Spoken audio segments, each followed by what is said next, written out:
This is a setup video for Lab 5, series and parallel circuits. So this is all the material that you're going to need for this lab. Your iLab device, your 2 AA battery pack, your breadboard. You'll need 2 of these jumper wires. And there are 2 resistors. And 2 of them, you won't be able to see too well on the camera, but the picture will show you better. But 2 of them are 1 million ohm resistors, and they might have come connected like this. And the way you can tell is by looking at the colors, stripes on the resistors. So the 1 million ohm ones are brown, black, and green, and then there's kind of a little goldish stripe on the end there. You don't have to worry about that. And the other one is the 100,000 ohm one, and this one has a brown, black, and yellow stripe on it. So the first thing you're going to do in steps 1 and 2 is you're going to just take one of the million ohm resistors and you're just going to measure the voltage across it.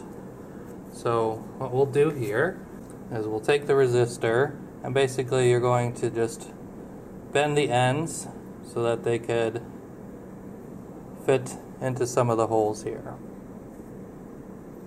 Now the way the breadboard works, if you remember, we have these red and blue stripes and all the holes next to the red are all connected, all the holes next to the blue are all connected.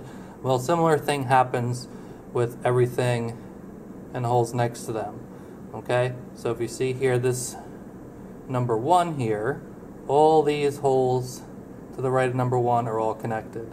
All the holes to the right of number 2 are connected. Okay, and then there's a barrier here in the middle, so this side is completely separate. Okay, so what we'll do is, it doesn't matter where you plug everything in, but we'll just choose a couple holes here.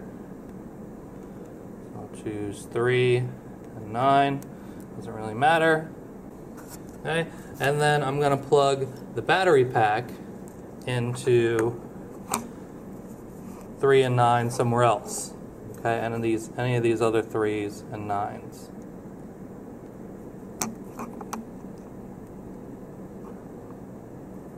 I'll plug the red into 9 and the black into 3.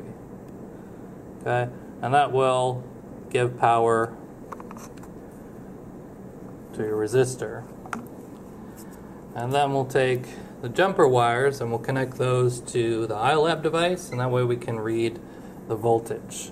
So I'm going to take the yellow one, I'm going to plug in anywhere in the 3 row, and I'll connect that to one of the ground ports on the iLab device.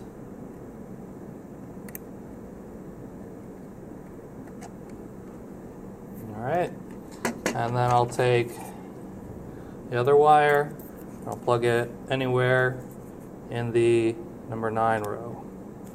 And then I'll plug that into the iLab sensor A7, right, the one we've used before. Okay, and then when we open up the analog 7 sensor on the iLab software, it'll read the voltage that we put through this resistor. Okay, so basically the yellow wire that I'm using is connecting to the negative. Alright, I connected it to the ground on the iLab device.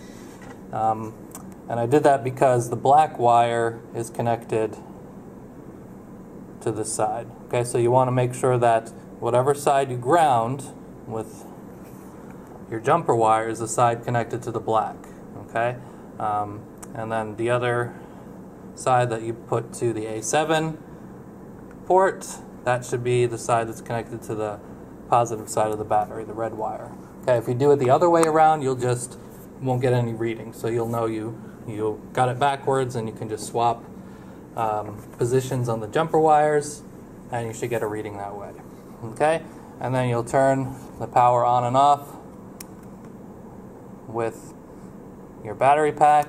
Don't leave it on too long, and then you can record what that voltage is. Now, to set up the 2 in series, so we'll take the other 1 million ohm resistor Again, we'll bend that. And then to put it in series, what we're going to do is we're going to plug in one side of the new resistor into the 9 row, anywhere in the 9 row, and then we could plug it in to any other row. So I'll plug it here into 16. It seems to fit well there, doesn't really matter. Okay, and then what you're going to need to do is you're going to need to pull your other battery pack wire over to the 16 row. Right, that way there's now getting power in series to both of the resistors. Okay, and to measure the voltage across one of them, we'll put our jumper wire into row 3, anywhere we want, and then we can put the positive end into row 9, and that will read the voltage across this resistor. If we want to read the voltage across the other resistor, we'll plug the jumper wires into 9 and 16. Okay, you notice how I didn't just leave the positive one here in row 9, I actually moved the negative side over to 9 and then the positive side to 16. That way we'll get a reading on the software. All right, and then to read the voltage across both of them, you'll just put the negative ground wire back to row 3. Okay, and that'll read the voltage the voltage going through both resistors. All right, now to read in parallel, we'll take the second resistor. All right, the first resistor was plugged into 3 and 9. We'll also plug the second resistor into 3 and 9.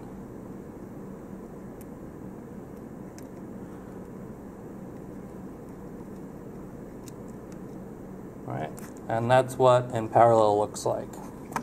And then I'll put my negative, I still have in 3. I'll put my positive lead from the battery into 9.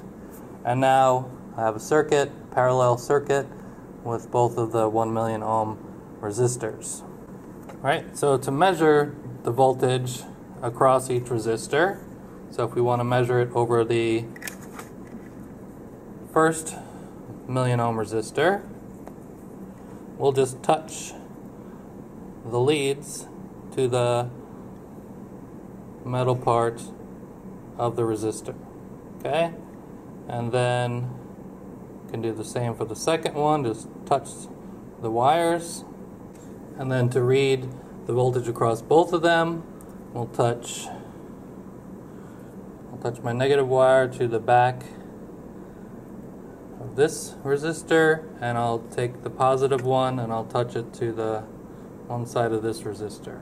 Okay, so notice how I have them on opposite sides. All right, so that will read the voltage through both of them. Okay, and then all you have to do is swap out one of your resistors for the 100,000 ohm ones, and you can see what happens when you have the 1 million ohm and the 100,000 ohm resistors in series and in parallel. That's it for Lab 5.